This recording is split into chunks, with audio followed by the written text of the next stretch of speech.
Good afternoon once again, book lovers of the internet. Welcome or welcome back to my channel. I am BookNerd802, and in this video I am going to be showing you all of the books in the Wheel of Time series. I have all the books in hardback. I bought these a couple of years ago now, I think it's been, from Amazon. They weren't exactly cheap to get my hands on, but I am very lucky and consider myself to be very lucky to have them form part of my collection. They are absolutely brilliant. I will be showing you all 15 of them. I do have a couple of the volumes in paperback as well. I will not be showing you those because there's really no need to.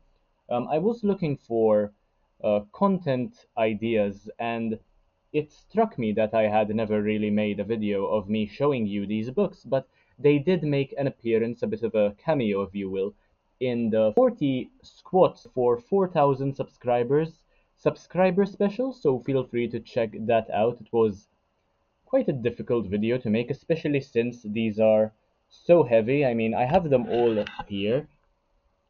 I will be showing you all the books. I have some more behind me as well. So we'll start with the prequel without further ado. The prequel is called New Spring, the novel, The Wheel of Time in the Beginning by Robert Jordan. The artwork is absolutely stunning, by the way, and I'm pretty sure that the story is worth your time. It is definitely very well written. I mean, you do get a map as well on the inside, and this is consistent with every single book. And yeah, I can't really complain. I mean, of all these books, only one of them was damaged, and it was a dust jacket problem rather, so yeah, I couldn't really complain. That is the author himself. As far as I know, he passed away in, yeah, it says right over there, as far as I know, um, 2007, and that was when Brandon Sanderson had to take over and complete the final couple of books in this collection. The first book in the series, which I am currently reading, is called The Eye of the World, once again by the same author. I am about 200 pages through now, but it's taking quite a lot of time to get through because the font is tiny and there is so much to keep in mind. I mean, there is so much to remember just to keep up with the story, but it is brilliant fantasy, honestly. I mean, I do love the writing style, I do love the way the characters are written, the action sequences. Honestly, there hasn't really been too much action so far, but I have familiarized myself with the matriarchal society of this realm, I suppose. The matriarchal nature is something that I am not generally accustomed to, but yeah, Robert Jordan is definitely making it easier for me to do so. The second book is called The Great Hunt. I will not be showing you the maps in every single book, although they are there, because they're exactly the same.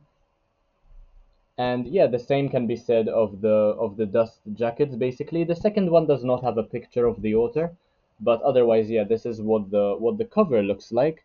Let me know in the comment section which is your favorite cover from this series, by the way.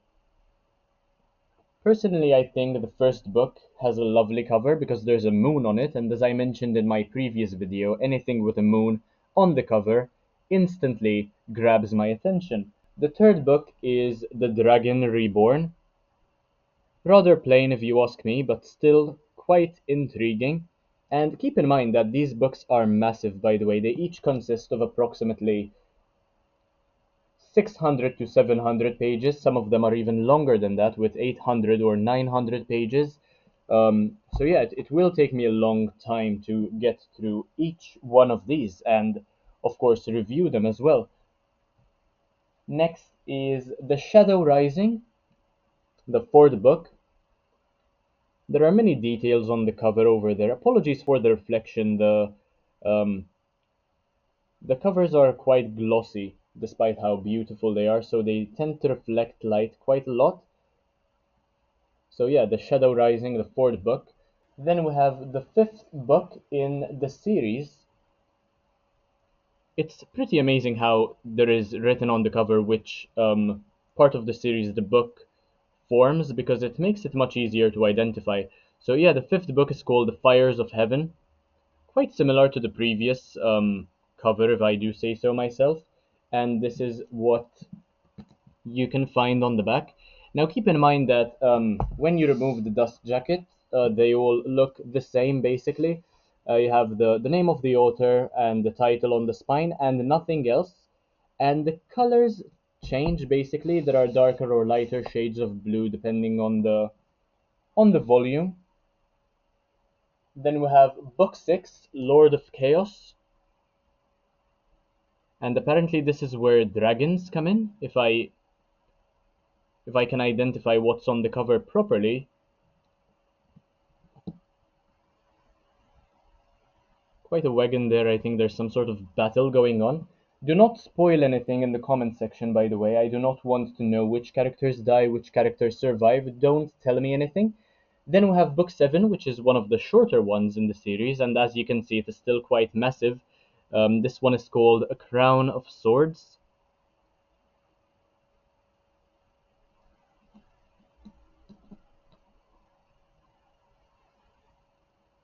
Then we have book 8 called The Path of Daggers. I think this is also one of my favorite covers in the series. They're marching into war. There is definitely some action, some sort of action going on. And I'm not quite sure whether that is meant to be some sort of Ozymandias Medusa form creature. Once again, do not spoil anything. I'm not sure who that is meant to be. But, I mean, I can see despair on that face, if I'm being honest. Then we have Winter's Heart. This is book 9. This is what the back looks like, and this is what the spine looks like. Feel free to pause the video at any moment, by the way, just to see the covers at length, I suppose. Then we have book 10 in the series by, of course, Robert Jordan as well so far, Crossroads of Twilight. I am quite a fan of the back of the book rather than the cover. Anything having to do with nature is always something I am instantly a fan of. Now, of course, there is nature on the cover as well, but there is something so peaceful about the back. Something that really puts my mind at ease for some reason. A creek or a river or a stream. Then we have book 11 in the series, Knife of Dreams. Very good title, by the way, I must admit, even though this isn't one of my favorite covers, I am a huge fan of the title, Knife of Dreams. Definitely forces one to wonder as to what is going to happen. Now, book 12 is where Brandon Sanderson comes in alongside Robert Jordan. The Gathering Storm by Robert Jordan and Brandon Sanderson, book 12 in the series. Quite a plain cover once again. Some knights on the back. Nothing too crazy, too original there. Same thing can be said of book 13, Towers of Midnight. Robert Jordan and Brandon Sanderson. Lovely paintings, but pretty much the same. And the final book, and as far as I know, probably the longest as well, certainly looks like it. I mean, we have approximately 1 billion pages over there. A Memory of Light. This is the 14th book in the series and the final volume, the conclusion to the Wheel of Time series. So yeah, that's what the cover looks like, what we have on the back and the spine. So yeah, I mean, if you enjoyed this video, do let me know in the comment section. Make sure to leave a like, comment, share, subscribe. Take a look at the rest of my content, because why not? It's absolutely amazing. Let me know your thoughts about the Wheel of Time in the comment section as well. And I will see you in the next one, hopefully very, very soon. Bye, guys.